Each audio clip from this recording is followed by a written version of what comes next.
¿Dónde vamos a arrancar? Si quieren, podemos llamar a los que están allá. Ah, no, porque están viendo lo del carro que se quedó con las llaves adentro. No, o con llave, no sé cómo es la cosa.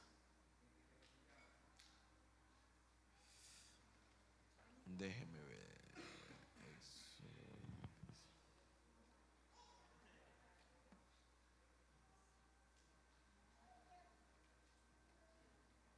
Bueno, que el Señor les bendiga. Vamos a orar para empezar esta noche y seguir con el tema que llevamos del tabernáculo de reunión. Así que les pido que se pongan de pie. Vamos a pedirle a Dios. Padre, en el nombre poderoso de Jesús, oramos, Señor, esta noche, pidiéndote la gracia, el favor, Señor, que solo tú nos puedes dar, mi Dios, de poder comprender tu palabra. Señor, hoy danos la sabiduría, la revelación, el entendimiento, la inteligencia espiritual, Señor, para que podamos nosotros, Señor, comprender tus propósitos, tus planes, Señor, los cuales fueron, mi Dios amado, revelados a cada uno de tus siervos en la palabra, en la escritura, Señor. Padre, permítenos entrar a lo profundo, Señor, donde está, mi Dios, la sustancia, donde está, mi Dios, lo que nos sostiene, lo que nos bendice. Padre, por favor, te lo pedimos, mi Dios amado, que podamos comprender hoy que todo lo que tú has dejado establecido, Señor, es para nuestro beneficio y para nuestra bendición, Señor. En el nombre poderoso de Cristo Jesús oramos. Amén y amén. Abra su Biblia, por favor, y acompáñeme al libro de Éxodo, capítulo número 25 y versículo número 23. Acuérdense que estamos viendo el tabernáculo de reunión. Ya vimos la parte de los atrios, donde estaba el altar de bronce y también la fuente de bronce. Y comenzamos a ver el lugar santo y hablamos de la lámpara que estaba adentro del lugar santo. Y ahora quiero que sigamos viendo, hay otros dos muebles que habían en el lugar santo. Y hoy vamos a ver la mesa de los panes de la proposición, que sería los que nos faltan, y también el altar del incienso, que representan y qué era el mensaje que el Señor estaba mandando con estos muebles. Dice la Biblia: harás, en el verso 23, capítulo 25, harás asimismo una mesa de madera de acacia. Su longitud será de 2 codos y de 1 codo de anchura, y su altura de codo y medio, y la cubrirás de oro puro, y le harás una cornisa de oro alrededor. Le harás también una moldura alrededor de 1 palmo menor de anchura, y harás a la moldura una cornisa de oro alrededor. Y le harás 4 anillos de oro, los cuales pondrás en las 4 esquinas que corresponden a sus 4 patas. Los anillos estarán debajo de la moldura para lugares de las varas para llevar la mesa. Harás las varas de madera de acacia y las cubrirás de oro, y con ellas será llevada la mesa. Harás también sus platos, sus cucharas, sus cubiertas y sus tazones con que se libará de oro fino, los harás. Y pondrás sobre la mesa el pan de la proposición delante de mí continuamente. Amén. Entonces aquí podemos ver que la mesa, esta mesa de la cual está hablando, era hecha de 2 materiales, madera y oro. Y el propósito era que sobre la mesa se tenían que poner continuamente 2 hileras de 6 panes cada una. Es decir que esos panes, que eran 12 en total, estaban puestos sobre la mesa y se conocía como los panes de la proposición, pero también se conocían como el pan de la presencia. Por eso es que ahí hay muchas figuras, muchas cosas que se pueden extraer de esto, ¿verdad? Primero, ¿se acuerdan ustedes que hay un pasaje cuando dice la Biblia que David llega y pregunta si tienen algo de comer? Dicen, no tenemos pan común, le dijo el sacerdote, ¿verdad? No tengo pan común. Eso significa que el pan, ese pan era un pan que no se podía usar para cosas comunes. Solamente lo podían comer los sacerdotes cuando era el tiempo de cambiarlo. Porque cada cierto tiempo se tenía que cambiar el pan y se tenía que poner un pan nuevo. Y ese pan tenían que comerlo los sacerdotes ahí en el lugar santo. Entonces David pregunta y le dice, no tenemos pan común, solo tenemos el pan de la presencia. Entonces viene David y lo comió, ¿verdad? Entonces podemos entender varias cosas, como figura de la palabra, por ejemplo, entender, hermano, que lo que el pueblo necesita no es un pan común, sino un pan que viene de la presencia del Señor. Eso podríamos decir que sería la primera, digamos, una de las primeras interpretaciones de esto. Quiere decir que el pan o la palabra, la predicación, la enseñanza que se le tiene que dar al pueblo de Dios no debe ser común, o sea, no debe provenir de lo terrenal, no puede ser algo, hermano, extraído o sacado de lo terreno o de lo natural, sino que debe ser algo que viene de la presencia del Señor.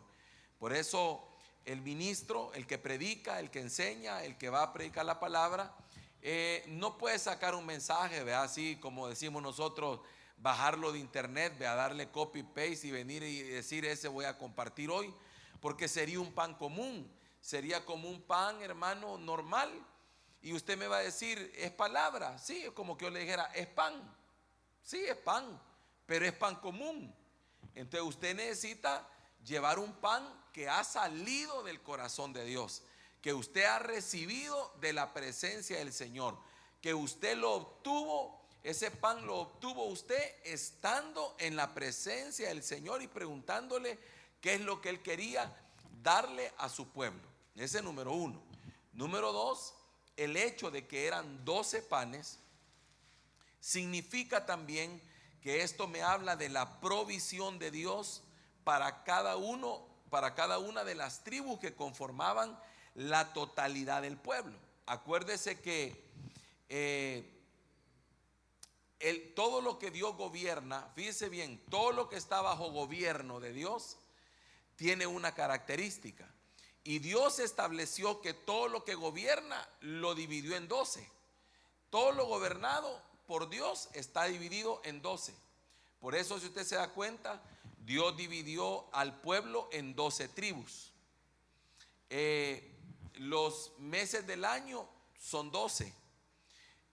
Los discípulos que llamó, 12 también. O sea, que todo lo que el Señor ha puesto bajo gobierno está dividido o está marcado por el número 12. 12 es figura de lo gobernado. Por eso el altar que Elías reparó, ¿se acuerdan ustedes que Elías reparó el altar? Él tuvo que tomar 12 piedras representando a las tribus del pueblo del Señor, porque ahí estaba hablando de la totalidad del pueblo. Entonces, si usted se da cuenta, eso de que hay 12 panes representaba la provisión de Dios para todo el pueblo. Es decir, lo que estaba ministrando el sacerdote era que cada pan era la provisión para cada una de las tribus. Eso es bien tremendo, porque me habla entonces de que yo debo confiar en que Dios tiene la provisión para mí y que nunca me va a hacer falta, que el Señor sabe lo que yo necesito, que el Señor sabe, hermano, cuáles son aquellas cosas que a mí, por eso la oración modelo que Jesús dejó establecida es: el pan nuestro de cada día, dánoslo hoy, porque el Señor sabe cuál es nuestra necesidad. Entonces también estaba representado ahí cuál era la necesidad de todas las tribus. Por eso, fíjese que en las vestiduras sacerdotales, cuando el sacerdote se vestía con todos sus implementos, resulta que él tenía algo que se llamaba el pectoral. Entonces él en el pecho tenía esa especie como de chaleco, digámoslo así, pero ahí tenía 12 piedras de diferente color cada una, incrustada en el pectoral. y cada una de esas piedras representaba a una de las tribus de Israel. Entonces volvemos a lo mismo, ahí estaba representada la totalidad del pueblo. Entonces cuando el sacerdote se presentaba delante del Señor y se presentaba a ofrecer el sacrificio, se presentaba a ofrecer el incienso, se presentaba a orar, lo primero que Dios veía era el pectoral del sacerdote. Es decir, como que el trabajo del sacerdote era recordarle a Dios de las tribus, del pueblo.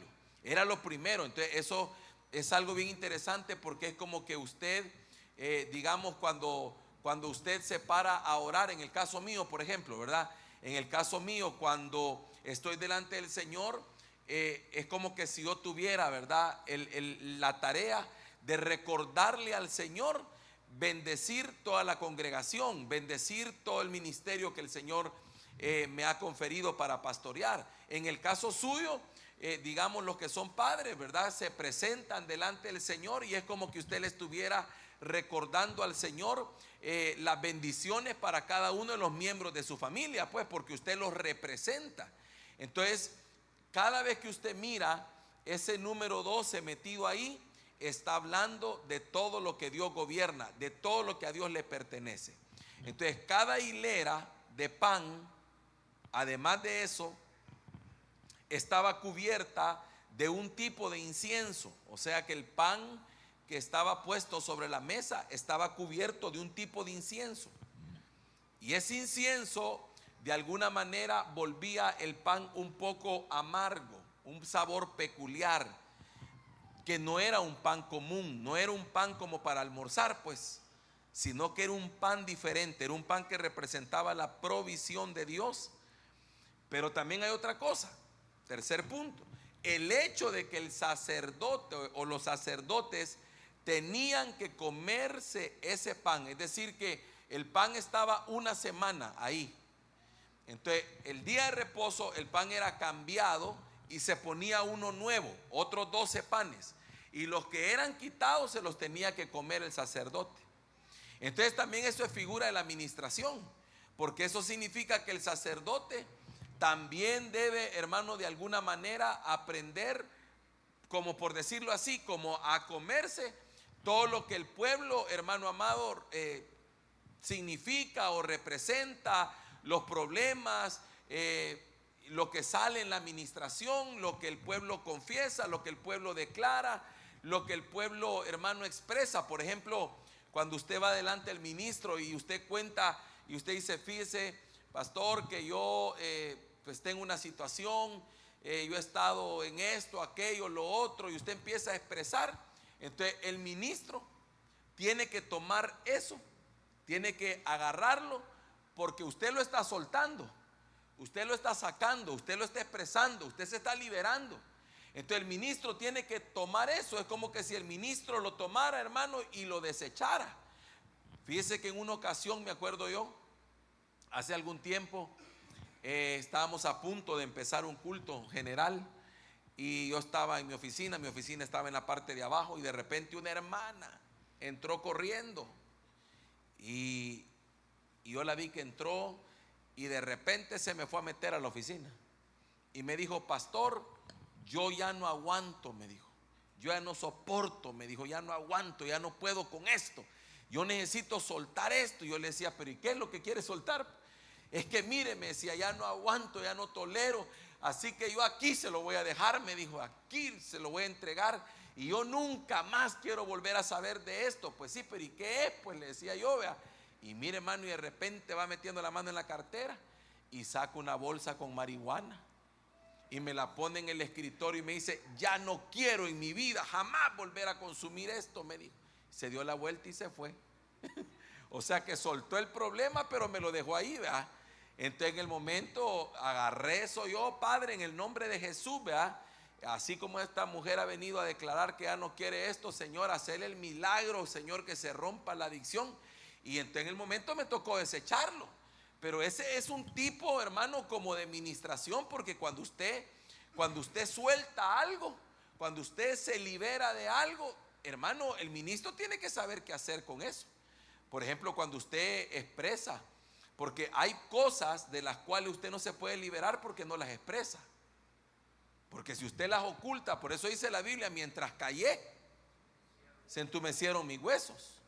Pero luego dice, a mi pecado te declaré. O sea, muchas veces el problema por el que alguien no puede salir de la situación es porque no tiene con quién hablarlo, o no tiene con quién expresarlo, no tiene con quién decirlo. O sea, no hay, hermano, digámoslo así, una administración donde alguien pueda decir, mire, esto es lo que a mí me está afectando. Porque no es lo mismo, hermano, que usted lo sepa, lo guarde y eso lo esté carcomiendo por dentro y no lo logre soltar, a que usted pueda venir y decir, no, mire, este es mi problema. Y que la persona, hermano, que lo está escuchando, que en este caso tiene que ser un ministro aprobado por Dios, logre decirle qué hacer. O sea, que no solamente lo escuche, sino que también le diga, mire, que ore por usted, para que usted pueda romper ese ciclo. Entonces es un tipo también, porque se quitaba ese pan y se cambiaba por uno nuevo. Entonces es como, digamos, como algo nuevo, como una figura de la administración. Esto es como el lavar los pies, es otra figura de la administración. Porque, hermano, con el caminar a veces nos ensuciamos. Por ejemplo, hermano, usted desde que vino a los pies de Cristo hasta este día, que pudo haber sido hace 200 años, ¿verdad? Póngale. Entonces usted no me va a decir de que vino a Cristo usted no ha fallado ni ha pecado, o que desde que vino a Cristo usted no ha cometido una falta, un error, o vaya, usted nunca ha visto nada indebido. O sea, es que no podría ser. En algo usted tendría que decir, no, es que sí, yo he fallado en esto, o malos pensamientos, o lo que sea. Entonces, cuando usted entiende eso, se da cuenta que entonces los pies son los que se ensucian y necesitan lavarse, necesitan administración. Que eso es como cuando usted, hermano, reconoce que necesita de parte del Señor, porque no puede salir usted solo, no lo puede lograr usted solo, no hay manera que lo haga.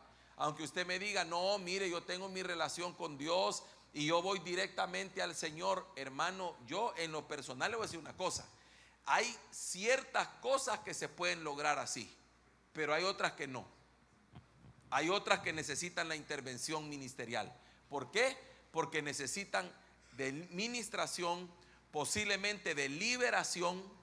Y entonces, ¿cómo va a ser usted en ese momento? Usted le puede decir, Señor, mira, tú sabes que yo he pecado, perdóname, y el Señor lo perdona. El problema es que usted necesita ser ministrado para no volver a caer, porque posiblemente lo que a usted lo está haciendo caer en lo mismo, es el hecho de que hay un área que no ha sanado, es el hecho de que a lo mejor hay un área que tiene que ser ministrada, o incluso puede haber hasta necesidad de una liberación o de romper alguna atadura generacional, un cordón umbilical o algo que lo esté uniendo hacia ciertas cosas.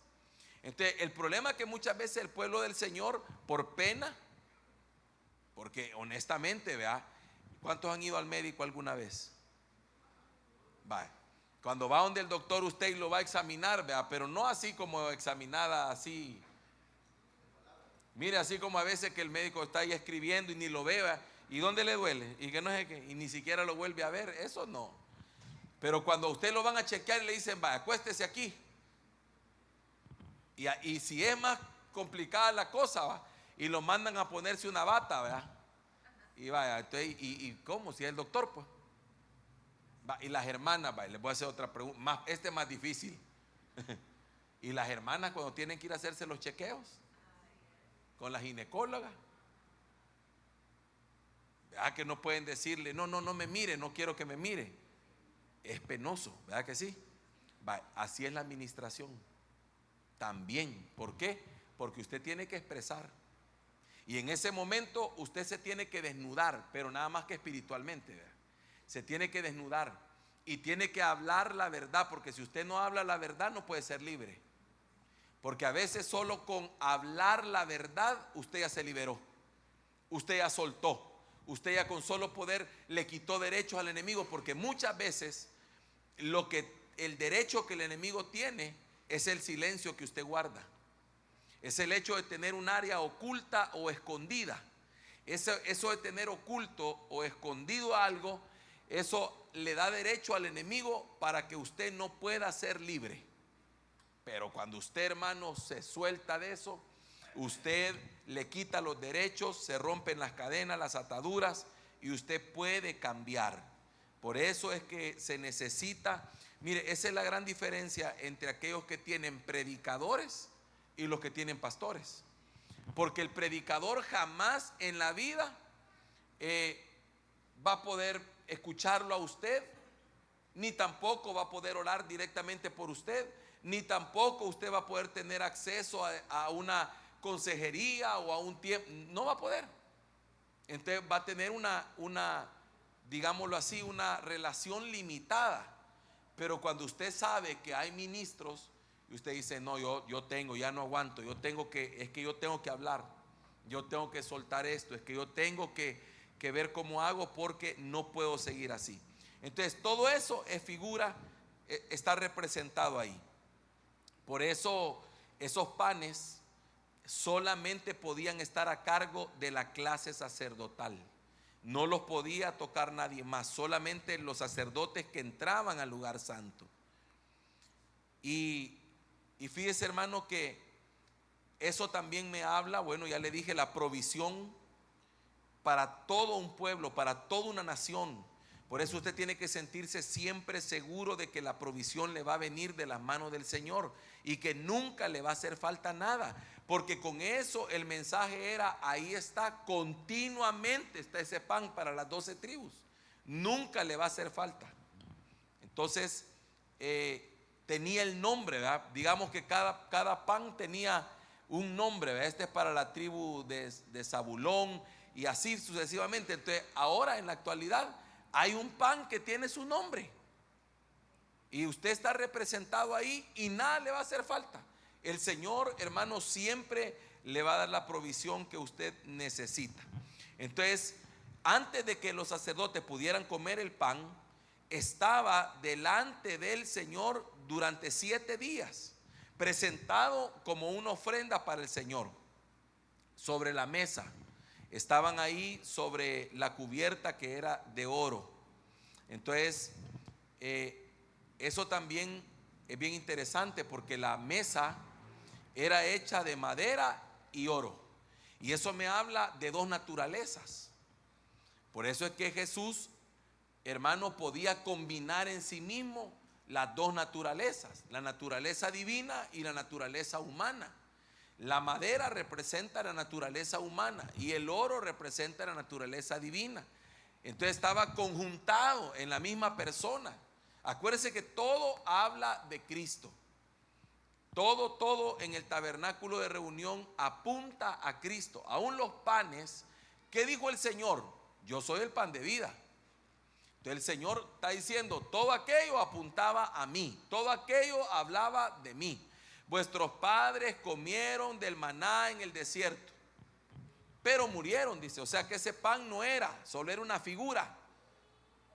Yo soy el verdadero pan que descendió del cielo. Entonces, como que el Señor estaba diciendo todo lo que ustedes conocen. Por eso, lo que a mí me llama la atención poderosamente es cómo es posible que cuando el Señor aparece y viene a su pueblo, y que ellos conocían perfectamente todos los detalles acerca de por dónde, cómo, cuándo iba a aparecer el Mesías, no lo recibieron. Si ellos sabían perfectamente todo lo que estaba siendo anunciado, hermano, tremendamente con detalles. Desde hacía cuánto tiempo el Señor les había dejado establecido todas las cosas. Y ellos sabían. ¿Y por qué no lo recibieron entonces? ¿Por qué no lo aceptaron? Todo lo que ellos conocían, las ofrendas que practicaban, hablaban del Mesías.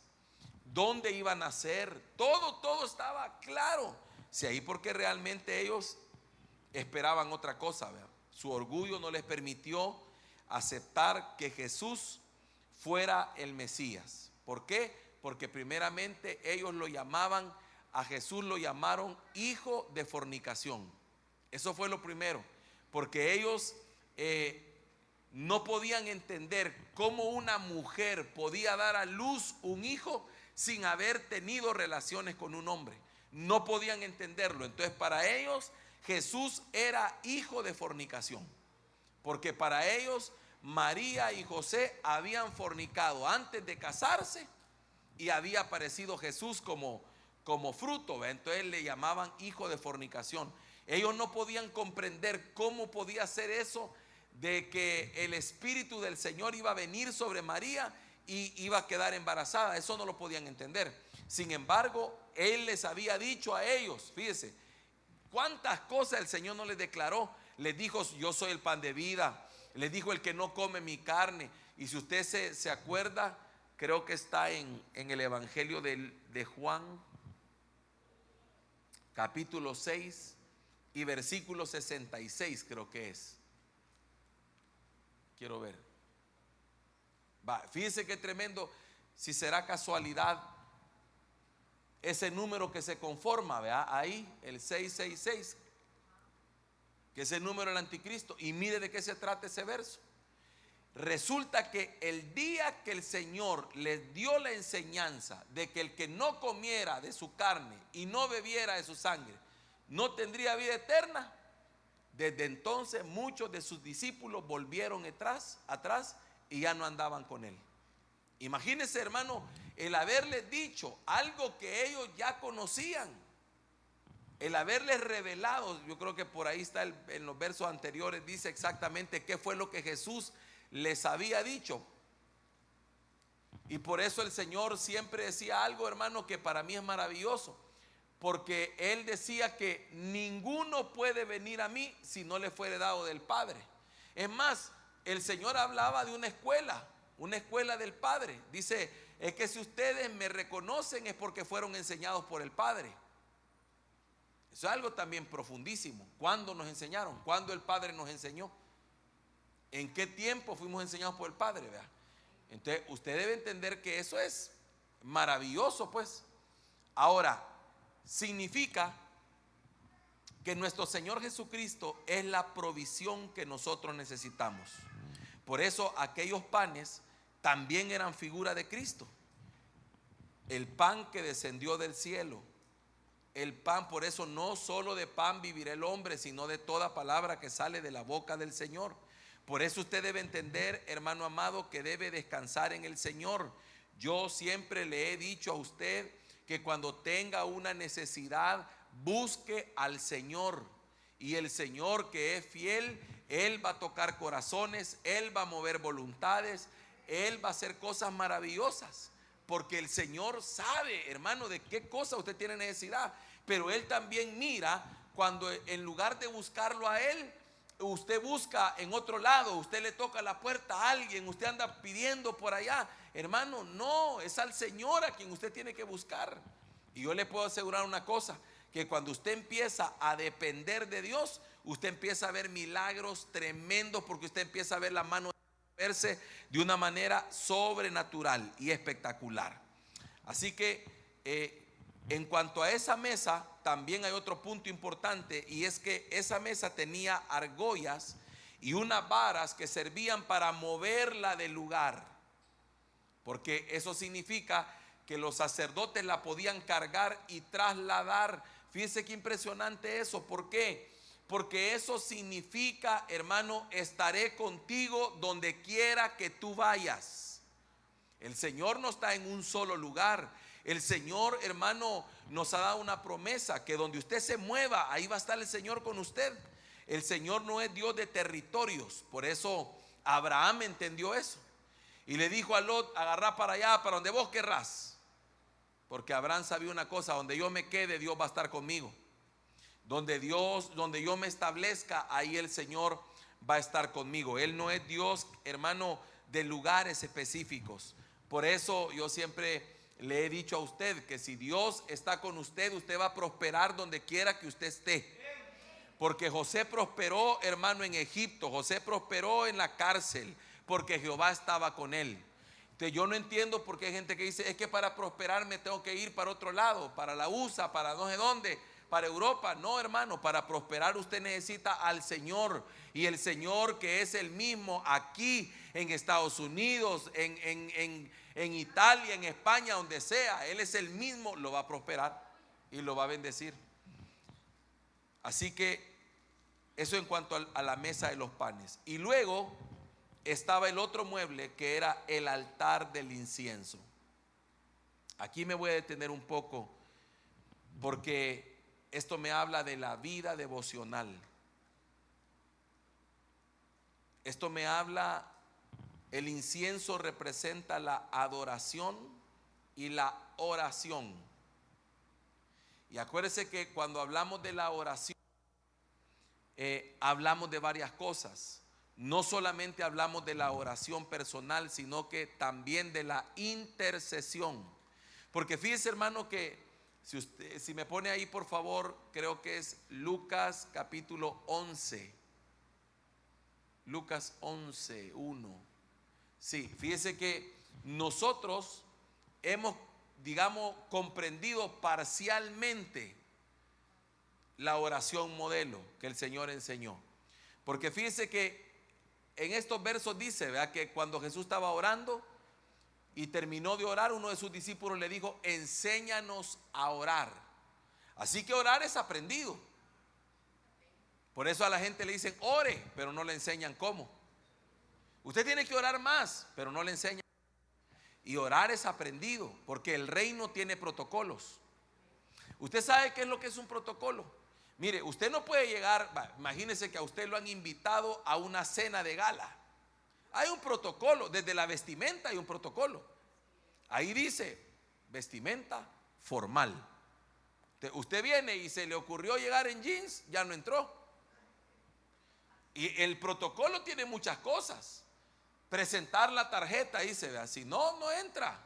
Tiene que estar en un listado, lo van a sentar en un lugar específico. Entonces, hay muchas cosas. Entonces, igual, la oración tiene protocolos. El primer protocolo o la primer llave de acceso, la que veíamos hoy en la mañana en el tema de hoy, era paternidad. Si usted no es hijo, no hay tales, porque la primera cosa que el Señor les enseña es orar diciendo Padre nuestro. Entonces, si usted no es hijo, no puede orar. Entonces, por eso es que el que no ha recibido a Cristo en su corazón como Señor y Salvador y no ha sido hecho hijo de Dios, no puede orarle al Padre. Y luego dice que estás en los cielos, santificado sea tu nombre, venga tu reino, hágase tu voluntad como en el cielo, así también en la tierra. El verso 3 dice: el pan nuestro de cada día dánoslo hoy. Y perdona nuestros pecados, porque también nosotros perdonamos a todos los que nos deben. Y no nos metas en tentación, mas líbranos del mal. Hasta ahí la toman como la oración modelo. Pero yo no veo que ahí diga amén. O sea, ahí no corta. La oración sigue. Le dijo también, mire el verso 5, le dijo también, hablando la misma respuesta acerca de la oración. Le dijo también: ¿quién de vosotros que tenga un amigo va a él de medianoche y le dice: amigo, préstame 3 panes? ¿Qué está hablando ahí? Panes. Oiga, préstame 3 panes porque un amigo mío ha venido a mí de viaje y no tengo que ponerle delante. Y aquel, respondiendo desde adentro, le dice: no me moleste, la puerta ya está cerrada y mis niños están conmigo en cama, ¿no puedo levantarme y dártelos? Y oiga esto: os digo que aunque no se levante a dárselos por ser su amigo, sin embargo, por su importunidad se levantará y le dará todo lo que necesite. Ahora, mire, la primera oración que usted vio, la primera parte, la que usted conoce como el Padre Nuestro, habla, hermano, de la conexión con Él como Padre, habla de la adoración, habla de que se haga su voluntad, habla de que el pan nuestro nos lo den, pero luego dice: después de orar por lo tuyo, tienes que interceder. Porque la parte esta ya no es oración personal, esta es intercesión. Porque cuando dice: ¿quién de vosotros que tenga un amigo? Entonces dice, va y le toca la puerta y le dice: préstame 3 panes porque un amigo me ha venido a visitar y no tengo que darle. Esa es la oración de intercesión. Es decirle, Señor, préstame 3 panes para darle a aquel. Esa es oración intercesora. Esa es la parte de mi oración en la que yo, hermano, tengo que presentarme pidiéndole a Dios por el milagro para otro, por la sanidad para otro, por la provisión para otro, por la restauración para otro, porque es parte de mi oración. Y luego, hermano, habla de cosas ahí, ¿verdad? Dice, aunque no te los dé por ser amigo, te los va a dar porque lo estás importunando. O sea, no dejes de tocar, no dejes de llamar, Señor, mira, perdóname, yo sé que ya es noche, pero yo aquí te vengo a recordar otra vez, aquel necesita trabajo, aquella necesita sanidad, Señor, mira, yo no sé cómo, pero algo vas a hacer tú. Y entonces el Señor va a responder por la frecuencia de la oración. Y luego dice que en el verso 9 dice, y yo os digo, pedid y se os dará, buscad y hallaréis, llamad y se os abrirá. Porque todo aquel que pide recibe, el que busca halla, y al que llama se le abrirá. Entonces viene ahí y dice, vuelve, sigue. Esto está hablando de la oración. Eso es de la misma pregunta que le hicieron al Señor. Él siguió explicando, ¿qué padre de vosotros si su hijo le pide pan? Oiga, ¿cuántas veces ya vimos la palabra pan? Porque en el reino pan representa la provisión de Dios. Entonces dice, ¿qué padre de vosotros si su hijo le pide pan le dará una piedra? O si pescado en lugar de pescado le dará una serpiente. Y luego dice, o si le pide un huevo le dará un escorpión. Pues si vosotros siendo malos sabéis dar buenas dádivas a vuestros hijos, ¿cuánto más vuestro Padre Celestial dará el Espíritu Santo a los que se lo pidan? Entonces ahí está hablando, hermano, de la continuidad de la oración. O sea, tenemos que entender que la oración no es un momento, sino un estilo de vida. Por eso fíjense que algo que yo veo acá en el altar del incienso es que está ligada la oración y la adoración, y lo que se quemaba, lo que representa la oración y la adoración. El incienso que se quemaba era un tipo de humo que subía. Pero hay una cosa, que era aromático.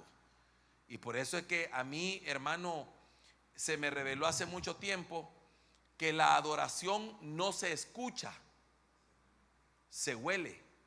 Usted puede tener una voz preciosa, pero no es su voz la que Dios oye. Porque al Señor no le interesa. Porque si solo pudieran cantar y adorar los que tienen bonita voz, quiere decir que los desentonados no podrían adorar.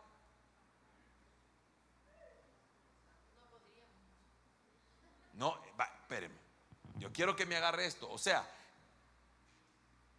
bajo esa temática, todo aquel que es destemplado para cantar no podría adorar al Señor. Si fuera que Dios oye las voces, pero Dios no oye la voz, porque la adoración no se escucha, se huele. Por eso dice la Biblia que cuando Noé salió del arca y presentó el sacrificio, y dice, y percibió Jehová olor grato. Estaba en su trono y de repente alguien está quemando sacrificios. Alguien ha quemado la grosura de un animal. Y entonces viene el Señor y dice, a causa de eso dijo, no volveré a destruir la tierra con agua. ¿Qué es lo que lo cambió?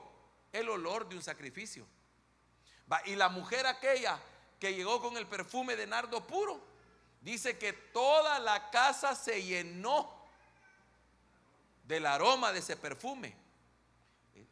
No se escuchó nada, se olió. Entonces nuestra adoración y nuestra oración tiene un aroma, un olor. Por eso, fíjese, hermano, que cuando en la congregación se está adorando a Dios, es el conjunto de voces, es el conjunto de corazones agradecidos los que forman un aroma que llega a la presencia del Señor. Por eso cuando alguien que debería adorar no adora, deja un vacío. Porque no estamos aquí para oír cantar a los que suben. Esta no es la función de los que están aquí. Porque entonces sería como un concierto. Que dicho sea de paso, por eso yo no estoy de acuerdo. Porque yo no puedo convertir la adoración a Dios en un concierto. O sea, porque un concierto tiene un objetivo: entretener. Y ese no es el objetivo de la adoración. El objetivo de la adoración es exaltar el nombre del Señor. El objetivo de la adoración, hermano, es proclamar, adorar, como su misma palabra lo dice, exaltar el nombre del Señor. Pero un concierto tiene otras implicaciones, sobre todo comerciales, sobre todo. Entonces, ya te voy a dar la palabra, hermano, ya te la voy a dar. Entonces fíjese bien, este mueble era el tercer mueble que estaba dentro en el lugar santo. O sea que cuando usted entraba al lugar santo, encontraba la lámpara, la mesa con los panes, y encontraba también este altar del incienso. Y este incienso, hermano, era elaborado, era hecho de ciertos materiales que daban un aroma peculiar, incomparable. Este mueble también era hecho de madera y cubierto de oro. También habla de la persona de Jesús, de la combinación de la divinidad y la humanidad de Jesús. Por eso es que 100% hombre, 100% Dios. Y por eso le he venido explicando la diferencia de cuando Él era el Hijo del hombre y cuando Él era el Hijo de Dios. Cuando Él se presentaba delante de Dios, Él se presentaba como el Hijo del hombre, porque venía a hacer un sacrificio. Pero cuando Él se presentaba delante de los hombres, se presentaba como el Hijo de Dios. Entonces eran las dos facetas en una sola. Por eso mire, es bien tremendo cómo cada evangelio presenta a Jesús de una óptica diferente.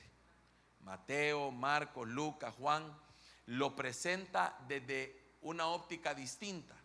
Uno lo presenta como rey, otro lo presenta como siervo, otro lo presenta como hombre y otro lo presenta como Dios.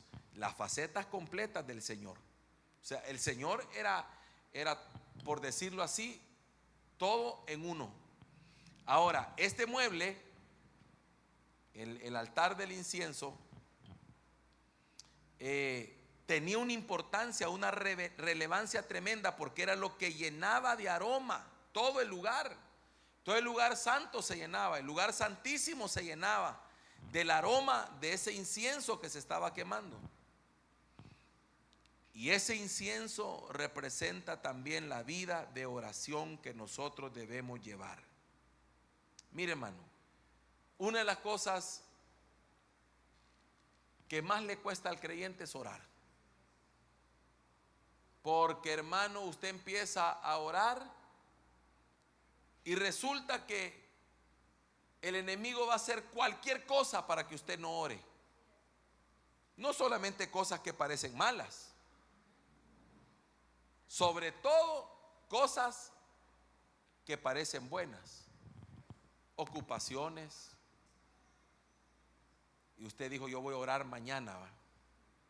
Y entonces resulta que usted se quería levantar a las 3 a orar, pero vino una visita y lo desveló.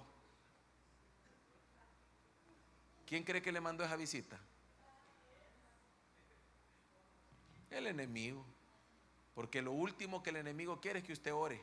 Porque el enemigo sabe que cuando usted dobla sus rodillas y cuando usted ora, usted va a recibir poder de lo alto.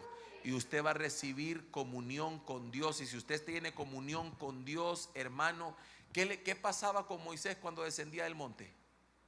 Su rostro resplandecía, no lo soportaban. Entonces, cuando usted está con el Padre, a usted el Padre le revela, a usted el Padre le muestra, a usted el Padre le habla, a usted el Padre lo llena. Entonces el enemigo sabe que si usted ora, usted es imparable. Por eso Daniel oraba 3 veces diarias. Él sabía, y estaba en medio de sátrapas, y estaba en medio de gente que lo quería matar. ¿Y por qué no lo podían tocar? Porque era un hombre de oración. Y cuando usted ora, hermano, no hay tales. Usted es advertido por Dios de muchas cosas. Entonces por eso el enemigo va a hacer lo que sea. Ay, que me duele la cabeza. Ay, que no pude levantarme. Ay, que tal cosa. O lo va a hacer creer a usted que por estar ocupado, usted está bien.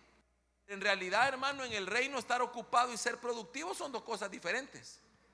Usted puede estar ocupadísimo y no ser productivo. En el reino, para ser productivo se necesita la unción. Y unción sin oración no existe. Necesita orar para tener unción. En el reino, hasta para servir las mesas se necesita la unción. Para estar en el parqueo se necesita la unción. Para estar en los baños se necesita la unción. Para todo se necesita la unción, hermano. La Biblia dice, hermano, que básicamente la unción era el inicio de todo. Entonces, pero para tener unción se necesita comunión con Dios, porque Él es el que da la unción. Fíjese que Hechos 10:38 dice que Dios ungió con el Espíritu Santo y poder a Jesús de Nazaret. Y a raíz de eso, 10:38. Y a raíz de eso, dice que Jesús pudo andar de arriba para abajo, hermano, mire, haciendo bienes. Esa palabra bienes es beneficios, ayudas. Entonces, ¿por qué Jesús podía sanar enfermos? Porque tenía unción. ¿Por qué Jesús podía liberar cautivos? Porque tenía unción. ¿Por qué Jesús le hablaba, hermano, a la higuera y la higuera se secó? ¿Por qué Jesús, hermano, podía hacer los milagros que realizó? Le hablaba, tocó el féretro de un muerto y se levantó. Porque tenía unción. Pero ¿de dónde venía la unción del Señor? De la oración. ¿Qué hacía el Señor cuando la gente lo quería rodear? Se escapaba y se iba a orar. Entonces nosotros debemos, como hijos de Dios, aprender a orar. Tenemos que desarrollar una disciplina de oración, porque la oración debería ser para usted. Mire, esto ¿sabe cómo es? Fíjese que en lo terrenal somos bien obedientes. Viene el médico y le dice a usted, se va a tomar esta pastilla y se la va a tomar a las 6 de la mañana. Hasta alarma pone usted. ¿Y por qué no pone la alarma igual para orar? No, es que esto debe ser para mí como la pastilla, que si no me la tomo, me da soponcio. Pues igual, si no oro me desmayo. Si no oro me debilito. Es que, hermano, si usted no ora es un creyente débil. Y por eso el enemigo y sus armas prosperan contra los creyentes que no oran. Porque ¿sabe qué? Cuando usted está orando es fortalecido. Cuando usted está orando le revelan. Cuando usted está orando, hermano, y que por eso el enemigo odia la oración. Así que usted tiene que comprender algo. El lugar donde usted está se debe llenar del aroma que produce el incienso que usted quema, que es la oración de los santos, que es lo que a Dios le recuerda. Vea, ya está mi hijo orando, voy a ver qué quiere, vea, voy a ver qué dice. Y entonces viene el Señor y dice, como este no está acostumbrado a orar, no le voy a responder todavía, que siga. Entonces cuando alguien me pregunta, pastor, ¿y por qué será que Dios no me responde? No, ¿sabe por qué es? Porque te está formando un hábito. Porque lo que Él quiere es que sigas orando. Sigue, porque todo lo que usted repite durante un tiempo continuo se convierte en un hábito en su vida. Por eso, hermano, Pedro y Juan dice que iban a la hora novena, a la hora de la oración. Y por eso fue que le dijeron al cojo que ponían ahí, no tengo oro ni plata, pero lo que tengo te doy. En el nombre de Jesús de Nazaret, levántate y anda. Y se lo levantaron. Pero ¿a dónde iban? A orar. Entre más usted ore, más Dios lo va a usar. Ahora, eso es un sacrificio. ¿Verdad que sí? Porque, hermano, quizás va a tener que elegir entre dormir u orar, entre comer u orar. Pero va a llegar un momento que usted va a decir, prefiero. Sí, son precios. Es un precio. Es que mire, la unción tiene un precio. Por eso, si usted se da cuenta, hay cositas que las pasamos desapercibidas. a las 10 vírgenes que estaban, a las que se les acabaron, a las 5 que se les acabó el aceite, ¿qué las mandaron a hacer? A comprar, porque ellas querían regalado. Ellas dijeron, demen ustedes, regálennos un poquito de aceite. No, vayan, compren, paguen el precio. Es que lo que pasa es que la gente quiere la unción. Ay, yo quiero la unción, póngame mano que no es de ponerle manos. Perdóneme, pero la unción no se transfiere poniendo manos. La unción tiene un precio. Y ese precio es orar. Ese precio es buscar de Dios, guardarse para el Señor. Ese es el precio. Entonces cuando usted lo mira, hermano, yo me pregunto, ¿qué unción quiere usted? Póngase a pensar como la de quien quisiera. No, es que mire, hermano, es que pues sí, la unción es lo visible, lo manifiesto. Porque tu Padre que está en lo secreto te recompensa en público. Entonces la unción es la recompensa pública. El precio lo pagaste en lo secreto. Entonces usted tiene que decir, vea, Señor, usted quiere, esto es como que yo le dijera esto, ¿cómo quiere predicar usted? ¿Quiere que Dios lo use? Entonces no puede estudiar 5 minutos. Voy a agarrar 5 minutos y aquí a esta media. No. ¿Quiere que Dios lo use? Tiene que dedicarle tiempo a la palabra. Con oración, estudio. Es que no puede de otra manera. Es que mire, hermano, a lo que usted le dedique, eso le va a prosperar y le va a funcionar. Entonces, ese mueble tenía una gran importancia. ¿Qué siente usted cuando entra a un lugar que huele rico? ¿Verdad? Que cambia el ambiente, cambia la atmósfera, porque usted siente agradable. Entonces, ¿qué pasaba cuando empezaba a quemarse el incienso? Cambia la atmósfera. La oración cambia la atmósfera. La oración, hermano, y la adoración. Mire, cuando usted empieza a adorar al Señor, por eso la adoración es tan, pero tan importante, porque es la preparación para lo que Dios va a hacer. Es que la adoración es crearle un camino a Dios para que Él venga, se manifieste e intervenga en el lugar.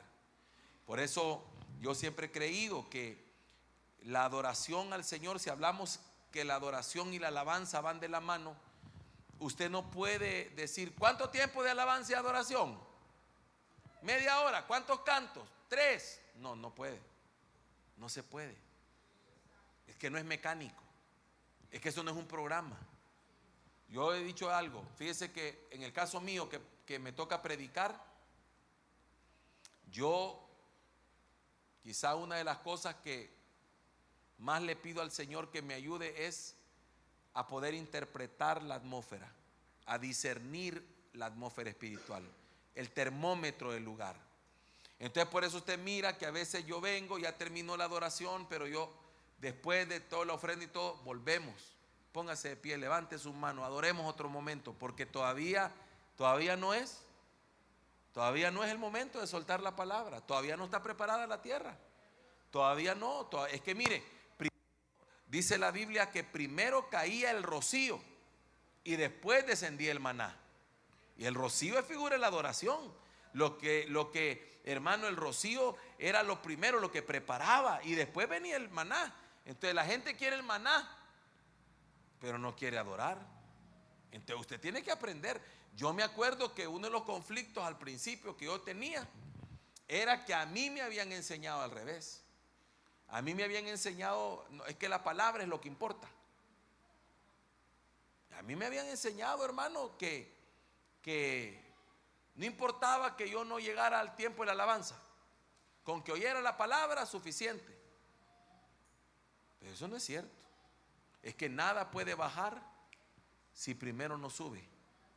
Ese es el principio espiritual. Si la nube se llena de agua, la dejará caer sobre la tierra, dice.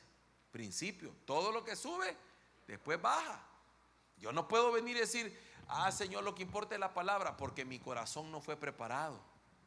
Y si mi corazón no fue preparado, no puedo recibir. Entonces, qué importante es la adoración, que usted participe, que usted se meta, que usted, hermano, no importa que cante templado. Usted dígale al que está a la par, tapate los oídos, de todas maneras el Señor sí va a oír. Pero usted cante, adore, métase. No, usted no tiene que necesitar que el que está aquí levante las manos. No es que usted lo estén dirigiendo. Si aquí no es clase de aeróbico. Que arriba, abajo, para arriba. No. Eso no es. Usted lo tiene que buscar. Usted es el que tiene que, hermano. Yo cuando veo y digo, qué lindo es ver la gente que está metida de lleno. Y se nota que está ahí. Esa es la gente que está formando un aroma exquisito para el Señor. Entonces, cuando usted ha creado ese ambiente, esa atmósfera, yo quiero decirle esto: la adoración crea una atmósfera donde todo es posible. Mire esto: la mayoría de milagros que usted mira que Jesús hizo, personales, o sea, así de tú a tú, fueron antecedidos por la adoración. Por ejemplo, Jairo. ¿Qué hizo Jairo? Llegó, se postró y le adoró. Porque la adoración es lo que a ti, hermano, protocolo. La adoración es la que te da entrada. Por eso que la oración, el Señor dice, cuando oren, digan así. Oiga, digan así: Padre nuestro que estás en el cielo, santificado sea tu nombre. Oiga, lo que está diciendo primero es, no se salten de un solo a pedir el pan. Adoren, porque en el reino hay protocolos. Exalten, adoren. La adoración es la que me abre la puerta. La adoración es la que prepara el ambiente. La adoración es la que me da acceso. Entonces yo llego, Padre nuestro que estás en el cielo. ¿Qué me habla de eso?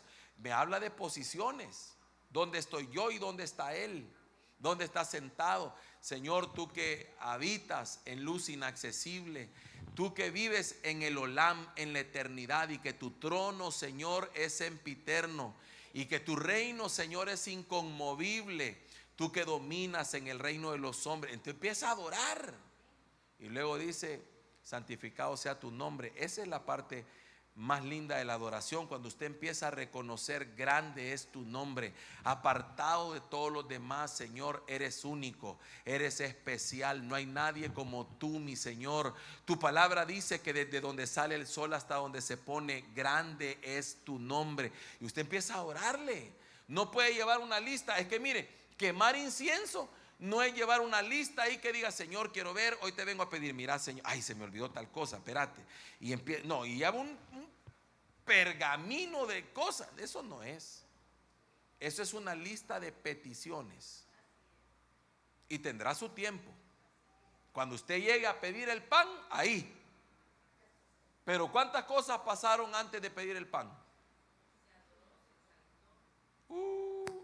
Mire, se rindió la voluntad, porque usted le dijo al Señor, vea, y posiblemente en esa parte tenga que romper la paginita de petición, porque usted le iba a pedir al Señor algo, pero se acuerda que ella le pidió que se haga su voluntad.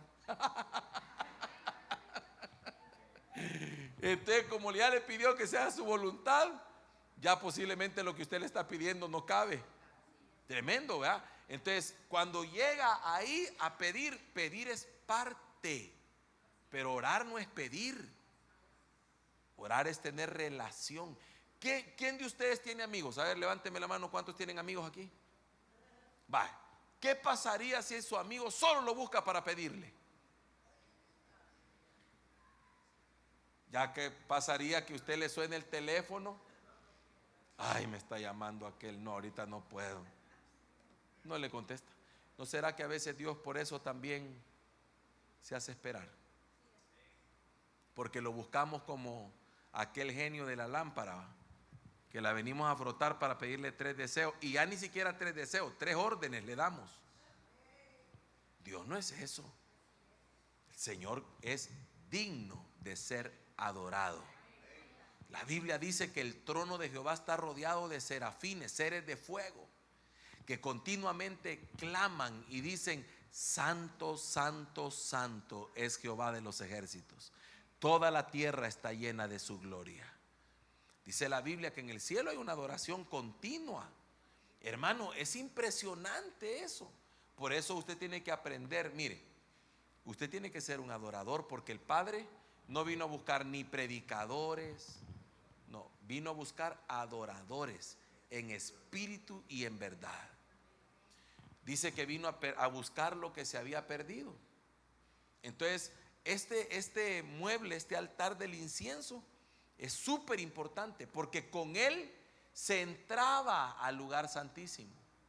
Fíjese, estaba en el lugar santo, pero cuando el sacerdote empezaba a quemar el incienso ahí, con él entraba al lugar santísimo. Quiere decir que la adoración me da acceso al lugar santísimo, a la presencia del Señor. Por eso el trabajo de los ministros de alabanza es conducir, llevar al pueblo, ayudarle a que el pueblo llegue, aterrice en el lugar santísimo, si el pueblo quiere, ¿verdad? Porque el problema es que usted quiera. Si usted quiere, va a llegar. Usted se va a meter ahí, nada lo va a interrumpir, nada lo va a sacar de ahí.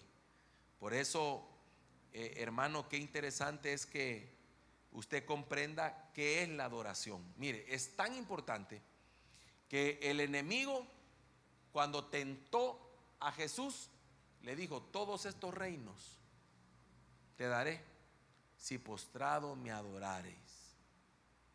¿Qué quería el diablo? Y si toda la vida ha querido eso, si por eso lo bajaron de allá, porque él dijo: me sentaré, subiré al trono de Jehová y me sentaré en él y seré igual que el Altísimo. Eso es lo que dijo Satanás. Y lo bajaron. ¿Por qué? ¿Qué quería? La adoración. ¿Por qué, hermano? ¿Por qué el enemigo, por qué la mayoría de cristianos tienen problemas con la música? ¿Por qué cree usted que hay tanto cristiano con problemas con la música secular? ¿Y por qué habrá tanto pastor que no le enseña a las congregaciones la verdad acerca de la música secular? Ajá, ¿y qué es la música secular sino un intento del enemigo de ser adorado? Porque el único, oiga, el fin de la creación musical fue la adoración. Entonces, por eso es que la música no fue creada en la tierra. La música fue creada en los cielos. Dice la Biblia que cuando Luzbel fue creado, fue recibido con música. Entonces, cuando usted entiende eso, se da cuenta que si alguien sabe de música es Luzbel. Por eso sabe de ritmos, por eso sabe de música, sabe cómo cautivar almas, sabe cómo atrapar corazones. Mire, hay gente que tiene 200 años en Cristo, pero cuando oye una canción del mundo todavía recuerda cuando la bailaba, con quién la bailaba. No paran, porque no han logrado romper con esa atadura. Dígame.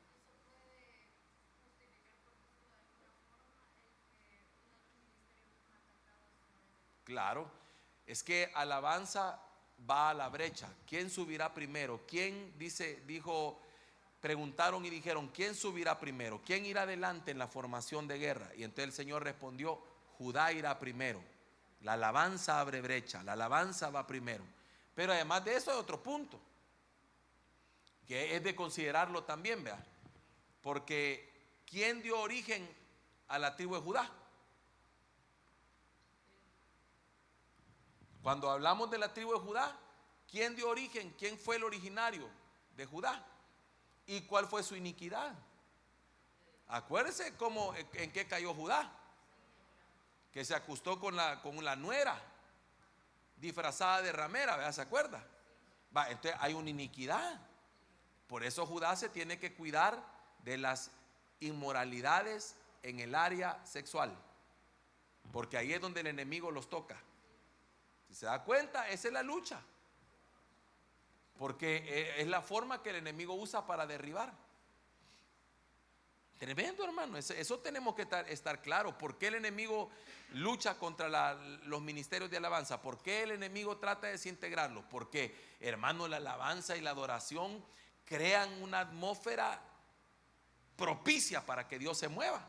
Entonces por eso el creyente que no se le enseña y entonces viene a la iglesia y adora al Señor, pero en su casa o en el carro o donde está pone el musicón, es como que está adorando al Señor aquí, pero allá está cediendo a la adoración que Satanás quiere. Por eso, mire otro ejemplo. En el libro de Daniel aparece también. Viene y dice el rey Nabucodonosor, manda hacer una estatua, enorme estatua. Y entonces dan la orden y dicen, cuando oigan el sonido, y empiezan a decir todos los instrumentos que iban a sonar, cuando oigan ese sonido de la música, todo el mundo de rodillas adorando la imagen. Oiga, qué impresionante. O sea, ¿cuál es la intención entonces? Y viene, y ahí estaban unos, vea, no nos vamos a postrar ante esa imagen. Entonces, los llevan y los acusan. Y vienen y le dicen, los vamos a meter en el horno calentado 7 veces, no importa. Pero yo no voy a adorar esa imagen. Entonces, ¿qué quiere decir esto? Música y adoración están conectados. Entonces, cuando usted mira música por todos lados, mire, la música está en todas partes, porque todos nosotros somos seres musicales. Todos fuimos diseñados. La música cautiva.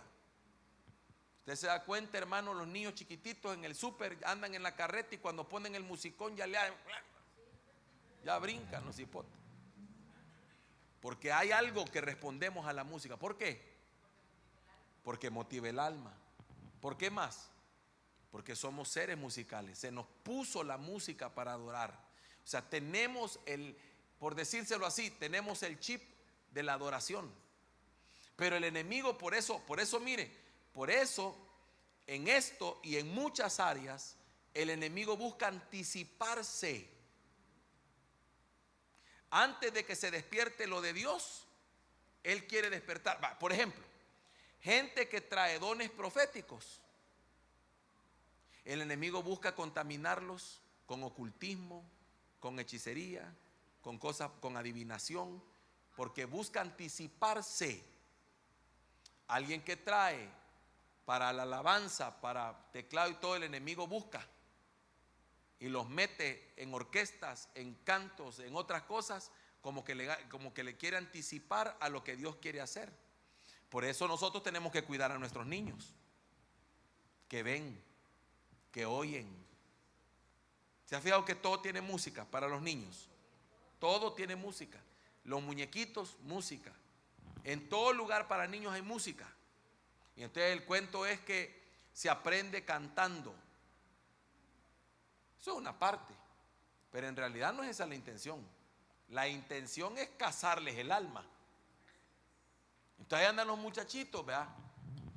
Pues ellos son, ¿qué le puedo decir yo? Son frágiles. Pero nosotros que somos los padres deberíamos de cubrirlos. Pero ¿qué pasa en un hogar donde los padres, bueno, hablemos de ¿qué pasa en una congregación que los pastores oyen música? Yo he oído testimonio y en público. Que hay pastores que dicen de que no, a mí yo como, y lo peor que mencionan unos que, Dios mío, o sea, yo tengo toda la colección, decía uno que yo conozco. Yo tengo toda la colección de no sé quién, de José Luis Perales y de no sé quién y que no sé cuánto, y en el carro eso oigo. Bueno, con razón. Solo me bastaba decirle, con razón no fluí, vea. Dígame. Músicos. Sí. Mire, hija, eso. Ajá.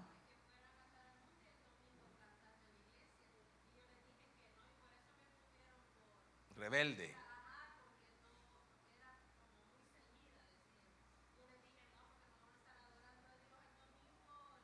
Y allá en la... Sí.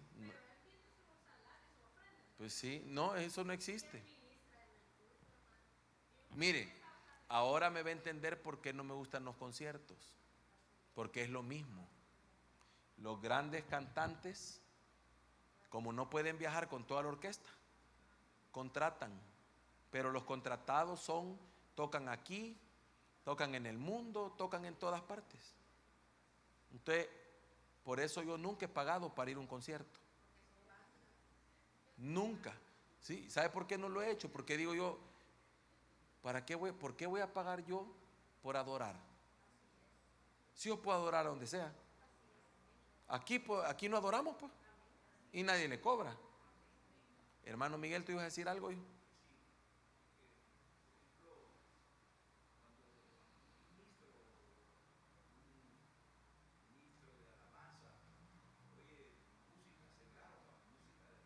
Ujú. Claro.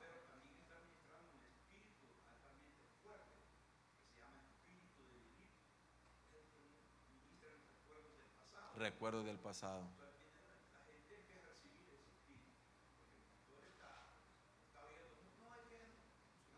Sí, es romántica. No le hace daño a nadie.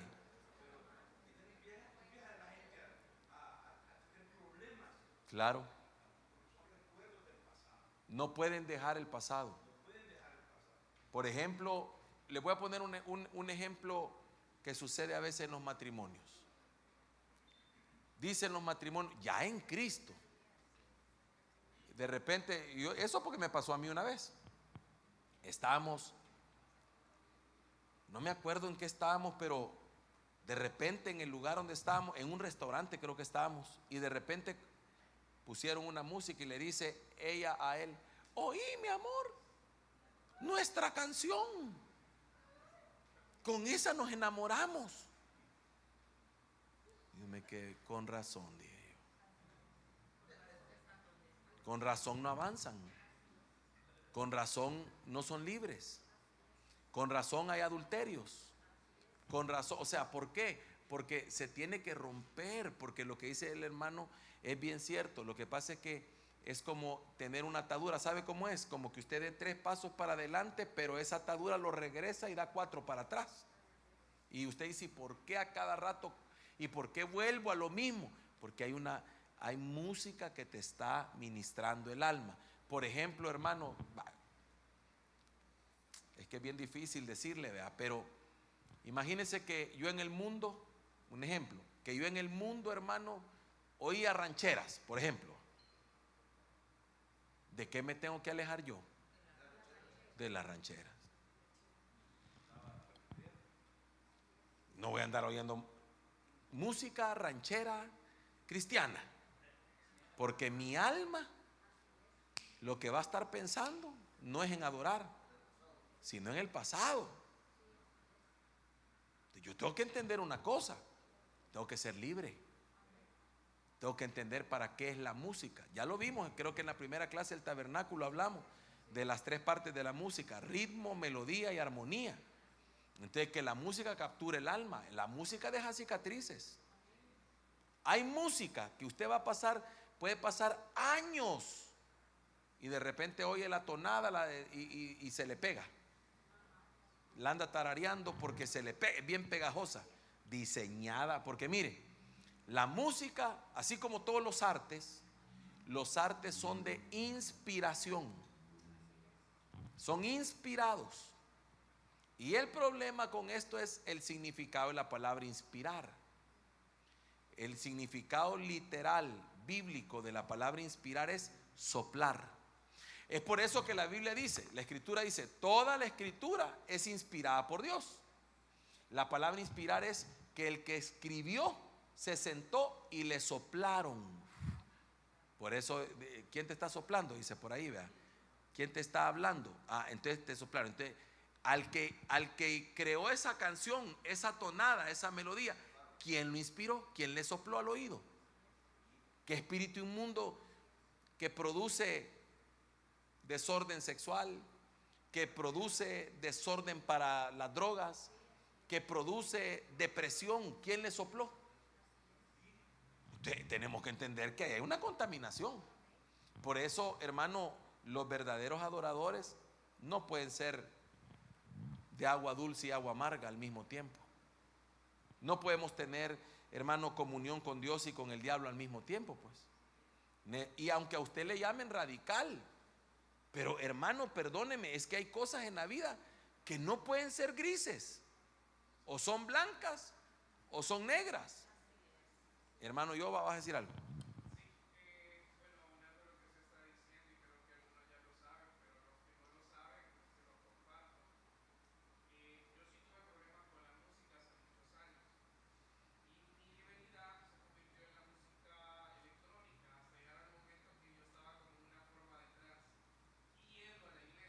Ujú.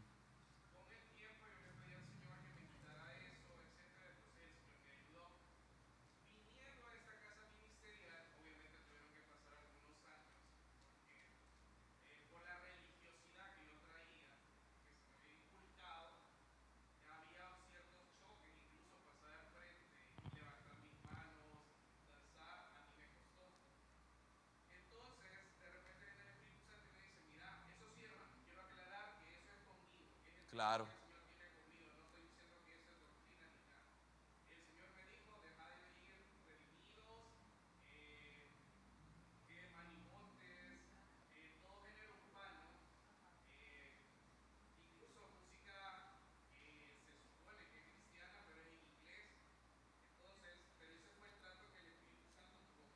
Claro.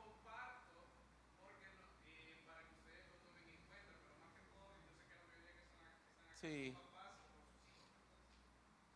Y fíjate que el punto es este, ¿verdad? La mayoría de yo, es bien raro que yo escuche o que yo tenga, digamos, el deseo de escuchar ministerios de alabanza que no pertenezcan a ninguna iglesia, porque eso significa que no tienen pastor, y si no tienen pastor no hay quien les enseñe ni quien los corrija. Por ejemplo, ustedes no han visto el cambio que dio Miel San Marcos. Miel San Marcos empezó súper bien porque pertenecían a una iglesia. Media vez se desligaron de la iglesia, agarraron el rumbo que quisieron. Entonces por eso usted que mira ahí ya otra cosa que usted dice, ¿y para dónde vamos? Ah, porque ya no tienen quien los cubra y quien les diga, mira, ¿y para dónde vas? Mira, y esa música que estás cantando, ¿cómo está la cosa ahí? Mira, y esa letra, ¿de dónde salió? Y mira, y ya no hay. Entonces yo es bien raro cuando a mí alguien, cuando me sale por ejemplo, yo tengo ese dicho, ¿verdad? ¿Y qué pata puso ese huevo, pues? ¿De dónde salió? No, fíjate que no, a saber, no sé de qué iglesia serán, no se congrega. Ah, no. Ya estuvo. Porque la vez pasada se lo enseñé, creo que aquí todo lo que no tiene cobertura, todo lo que está mal tapado, dice, hay inmundicia en él. Si no hay cobertura, hermano, es peligroso. Entonces yo digo, la adoración es delicadísima, hermano. Creo que es de los temas más delicados que podemos encontrar, la adoración. Tiene que haber un nivel de pureza. Por eso el incienso se consideraba puro, como el aceite de la unción. Tiene que ser puro. No puede haber contaminación.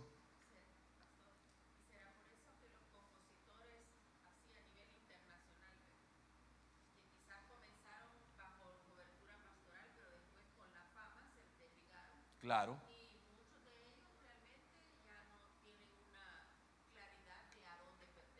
Sí. Es que la fama, ecuménicos. No, él ya ni es ni ecuménico. No, ese es un caso, por ejemplo, otra cosa que les voy a mencionar que para mí es dificilísimo de comprender, que la mayoría de ministros de alabanza con el tiempo, cuando se hacen famosos, se quieren hacer pastores. Y yo digo, ¿y que acaso ser ministro de alabanza es lo mismo que ser pastor? Entonces ahí se da un caso, un total desconocimiento de la palabra. Imagínese usted, pero como tienen una gran influencia, y no él fue el que se puso a decir que la iglesia tenía que celebrar Halloween, pues. y cosas por el estilo.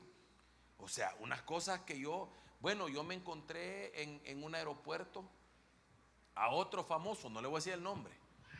Ahí andaba hermana Anabela conmigo. Y mi esposa también, y no me acuerdo si, y hermana Pati. Un famoso en el aeropuerto, echándose las copas de vino. Cerveza era, va, imagínate. Va, ya ve. Ojalá que no haya salido la cerveza en la foto. Va, imagínate, famosísimo en un aeropuerto, hermano. ¿Quién le va a decir algo? Si es, ¿va? Tan grandes se creen que nadie les puede decir nada.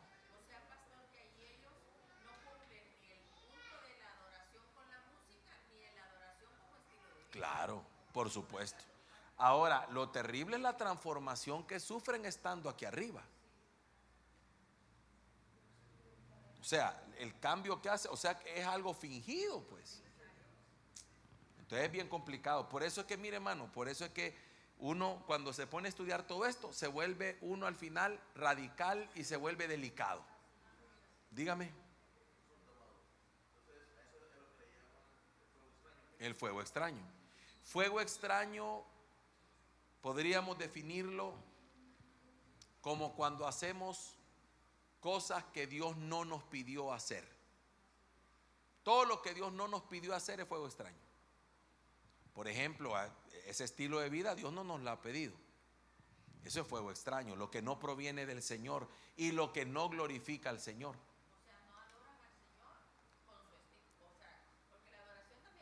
Sí, porque fíjese que una vez yo fui a un evento que me invitaron de unos predicadores y de repente apareció un predicador, vea, dentro de todos los que estaban apareció uno y cuando lo vi a mí me chocó, vea, me chocó. Yo como no soy así muy, ¿cómo le puedo decir yo? No lo expresé, pero me chocó.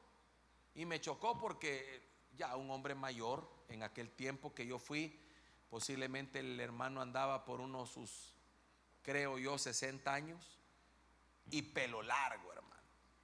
Y hasta con cola aquí. Me chocó. Porque para empezar dije yo, está bueno si hubiera sido un joven, ¿verdad? Pero viejo, dije yo. Y no solo por eso, sino porque la Biblia dice, deshonroso le es al hombre dejarse crecer el cabello. Va. Entonces yo tenía a la par otro pastor, ¿verdad? Que estábamos ahí entonces me dijo él de que no había que ser religiosos y que no sé qué y que no sé cuánto, porque a libertad nos ha llamado el Señor. Sí, le dije yo, pero dice la Biblia que cuando mi libertad daña al otro, ya no ando en el amor, porque puedo ser piedra de tropiezo. Entonces, porque él había dicho de que él, había gente que le decía, yo a usted prefiero oírlo en la radio que verlo en la tele porque no me gusta el pelo que anda, pues no me vea, dice que le dijo. Entonces yo digo, hermano, ¿qué madurez es esa de un ministro? Hace caer a los pequeños, hace caer al que no está bien cimentado en la fe. Entonces, ¿a quién le servimos? ¿Al Señor o a quién? Entonces, por todo eso usted lo tiene que considerar, hermano, como una vida pura. Es que lo que pasa que el tema aquí, ¿qué es la pureza? ¿Cómo definiría usted la pureza? Yo le digo que algo es puro, ¿qué significa para usted? Que no está adulterado, que no tiene mezcla, eso es pureza. Sí, o sea, que es confiable, es grato, no me va a hacer daño. Entonces, la ausencia de mezclas. Entonces, este altar nos habla de la oración, de la adoración, de la intercesión, de la alabanza. Uh-huh. Ajá.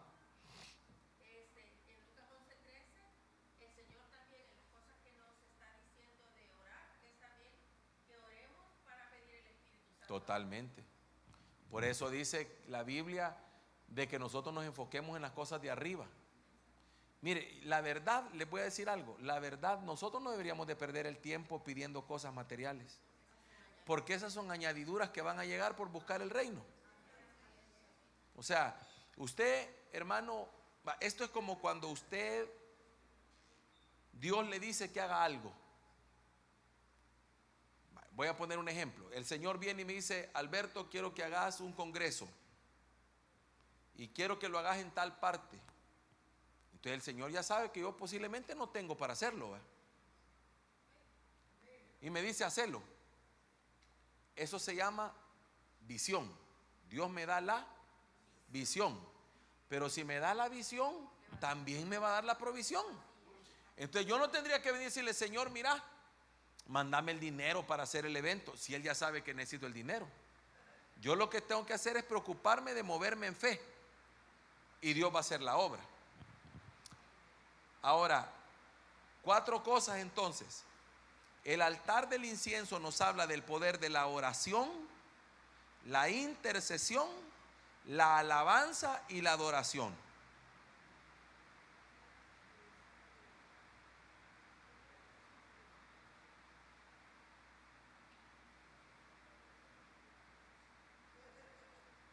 Así que,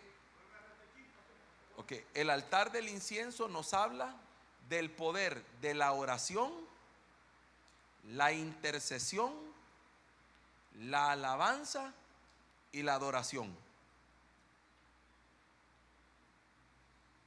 4 cosas: oración, intercesión, alabanza y adoración.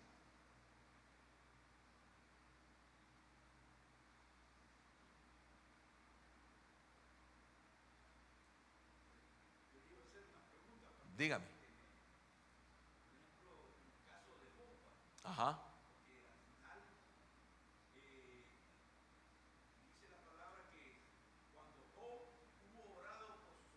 Sí. Sí.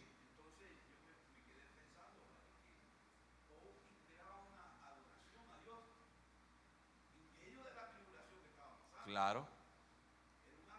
Y habla de un corazón perdonador.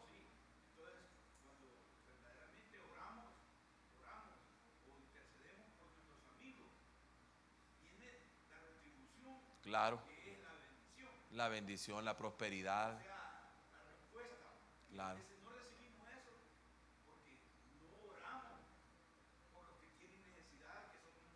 Si a puras penas oramos a veces por lo nuestro, orar por otros. Porque así como tú estás orando por otro, otro está orando por vos. Es un principio de reino. La intercesión es especial. Y además de eso, fíjate que es bien tremendo, porque a los fulanos, a los amigos, les dijo: vayan donde mi siervo Job para que ore por usted, porque solo a él lo voy a oír. Como quien dice: porque ustedes no se expresaron de mí correctamente, pero él sí. Va, y cabal, va. Él oró por ellos. Se necesitaba un corazón perdonador, porque lo habían hecho pedazos, lo habían señalado, lo habían criticado, lo habían difamado, y todavía ora por ellos. Entonces, ¿qué corazón debemos tener nosotros para poder cumplir con eso? El de perdonar. Y de otra manera no salimos. Ahora, fíjese que aquí hay otro par de cosas que le quiero mencionar, y es el hecho de que a la hora de quemar el incienso, cuando el sacerdote, hermano, entraba, el altar del incienso tenía que ser untado con la sangre de las ofrendas que se habían hecho por el pecado. Ese altar tenía 4 cuernos. Y en la Biblia cuernos habla de poder. Por eso es que le digo 4 cosas poderosas en la vida del cristiano: oración, intercesión, alabanza y adoración, simbolizados en los 4 cuernos que eran untados de sangre.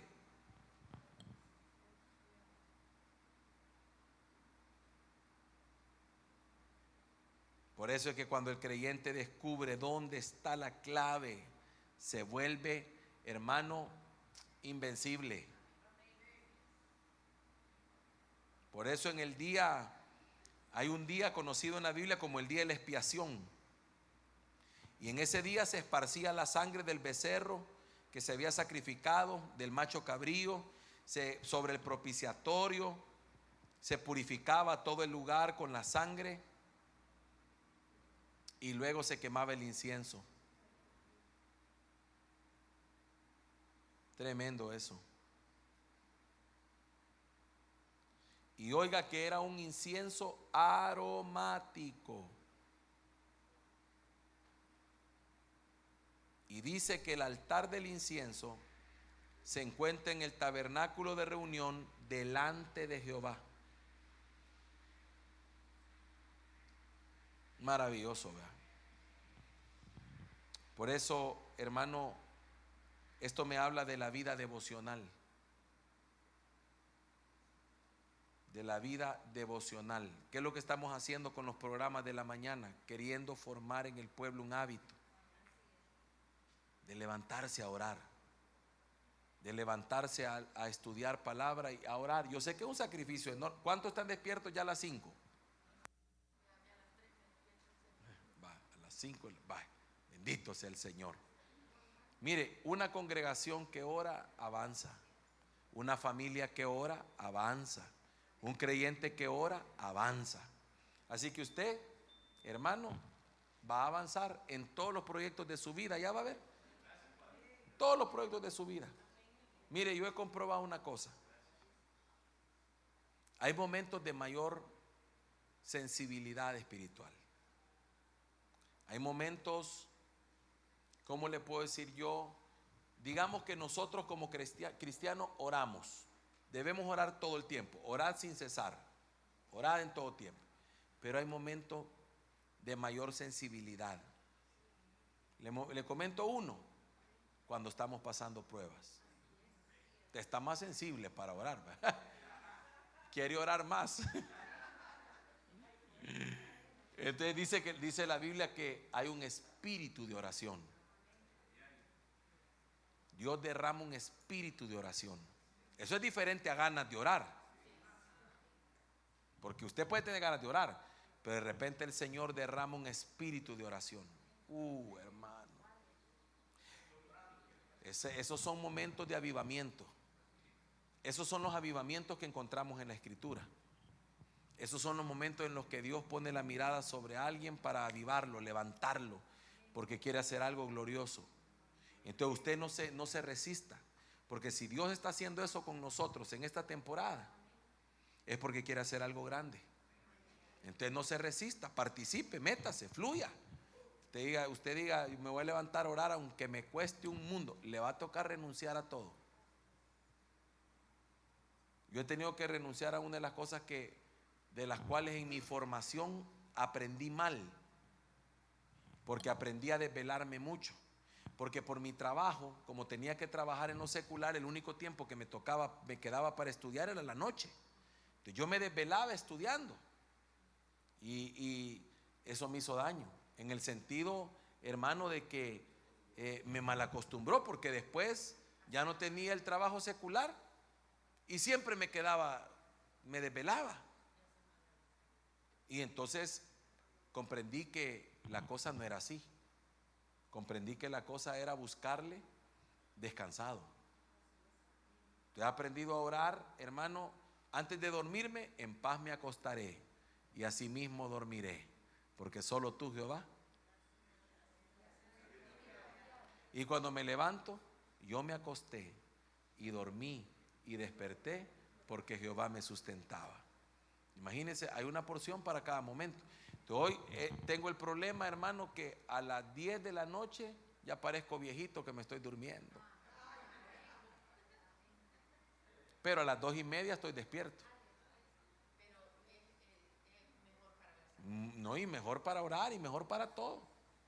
Entonces, pongo la alarma, digo yo, vea, me voy a levantar a orar y la ponga a las 4. No me deja llegar a las 4 el Señor. A las 2:30, todos los días, sin alarma. ¡Pum! estoy de pie. Y como que me pusieran un resorte. Y entonces de repente, ¡plum!, me despierto. Y veo el reloj, 2:30. Es que el Espíritu Santo, hermano, miren, no es casualidad, no puede ser casualidad. Es el Espíritu Santo, el que derrama. Es que el Señor, hermano, para despertar a su pueblo hace cosas maravillosas. Así que usted métase, amén. Póngase de pie, vamos a orar. Así que usted tiene que aprender hoy una cosa, que usted tiene que usar el altar del incienso todos los días. Hay un aroma que solo de usted puede salir. Por eso no es suficiente que cante el de a la par. Falta su voz. El coro, yo me imagino el coro, ¿verdad? Ese coro del Señor. Ahí unos cantan en do, otros en re, pero re mal.